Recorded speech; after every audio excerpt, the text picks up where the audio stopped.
Bonjour, bienvenue sur PP World, ça va, vous êtes prêts? Alors on va faire un petit débrief comme ça très rapidement sur ce que je ressens de ce CES 2019. C'est tout simple, j'ai un mot pour le CES 2019, démesure. C'est-à-dire que si vous pensez à chaque fois en parlant du CES, ouais c'est des trucs qu'on ne pourra jamais se payer, c'est des trucs qui sont trop grands, trop chers, trop ci, trop ça, et bien là je peux dire que ce CES 2019 c'est vraiment ça. C'est-à-dire qu'on présente des tas de produits qui sont vraiment démesurés, même dans les tailles du téléviseur. C'est un salon très téléviseur encore cette année. On parle du micro LED, donc le micro LED cette fois-ci Samsung a présenté un produit qui fait 5,5 mètres de largeur. C'est-à-dire que vraiment le truc est là, oui ça y est c'est le micro LED, ok Coco. Il y a un modèle grand public qui est prévu dans peu de temps à 75 pouces. On n'a pas de prix, on n'a aucune idée du prix que ça va coûter, c'est-à-dire qu'à mon avis ça va être hyper cher. Même chose, Sony balance ses téléviseurs 8K, super, 98 pouces.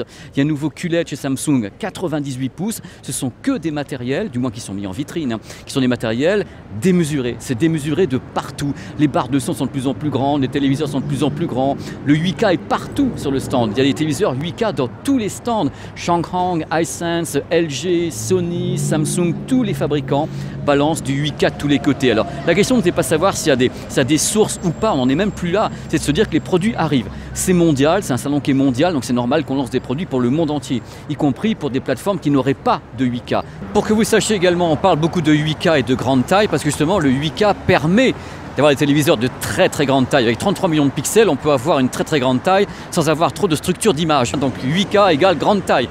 On dit que le 8K faut commencer à 65 pouces, en tout cas pas en dessous, et pour aller jusqu'à tout ce que l'on veut. Les fabricants sont dans la démesure, dans la concurrence industrielle totale. Il y a bien sûr des tas de fabricants qui présentent des produits qui sont connectés de tous les côtés, enceintes et autres, avec les assistants, avec Google, avec Amazon Alexa, ça il y en a partout, dans les téléviseurs maintenant aussi. On sent que ça pousse. La 5G, il y a des annonces de 5G dans tous les cas, il y a des stands avec marqué 5G, Qualcomm et autres, mais il n'y a pas vraiment de produits qui sont présentés ici, du moins en smartphone, ça sera plutôt le Mobile World Congress de Barcelone. Bref, ça bouge de partout et moi j'en sors en disant j'ai vu des trucs extraordinaires comme l'OLED qui est enroulable, qui est rollable, l'enroulable. Bref, il y a plein de trucs pour faire kiffer, mais je me dis c'est quand même quelque chose de dingue de penser que tout ce qui est mis en exergue, c'est des trucs qui sont vraiment, pour le moment je peux le dire, inabordables pour le grand public, mais c'est le but de la manœuvre, c'est une vitrine. Ça peut choquer, mais c'est comme ça, la profession est faite comme ça. Il y a quand même des produits qui sont abordables dans ce salon, mais c'est vrai qu'il passe un peu inaperçu parce que l'idée c'est de se faire quand même quelque part une petite concurrence industrielle. On est là, on s'appelle LG, Samsung, Sony, il faut montrer qu'on est les plus grands, les plus forts, les plus beaux. Dans ce cas-là, sortir des produits qui sont gigantesques, merveilleux, que les autres n'auront pas, parce qu'en même temps toute la presse est ici. Tous les blogueurs, les vlogueurs, influenceurs et tous les journalistes sont là, donc quand on montre quelque chose, il y a un écho mondial immédiat, donc on a intérêt à le faire. Voilà, c'est ce que je ressens. Je ressens en même temps terriblement d'excitation d'avoir pu voir tous ces produits et de me dire c'est génial, c'est démesuré, et en même temps de dire mais ça va toujours plus loin, plus grand, plus fort, plus en plus coûteux. On parle de produits qui font 15, 20, 30 000 euros ici dans la totale décomplexion. Ce qu'il faut voir dans tout ça, et ce qu'il faut bien comprendre, c'est qu'il y a souvent ici des technologies qui sont présentées et qui sont coûteuses, mais qui dans 2, 3, 4, 5, 6, 10 ans ne seront plus coûteuses. Ici c'est une vitrine, on montre, on démontre des prototypes, des trucs qui ne sont pas encore lancés. Il y a des tas de produits ici qui sont lancés dans 1 an ou 2 ans ou jamais.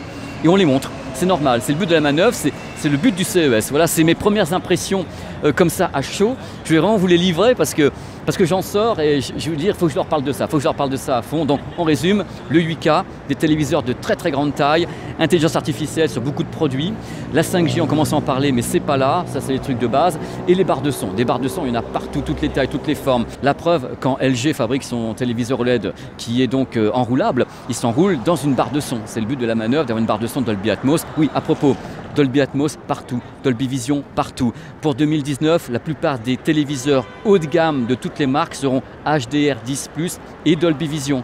Mais pour ce qui était avant, c'est-à-dire les gammes 2017-2018, j'en ai aucune idée.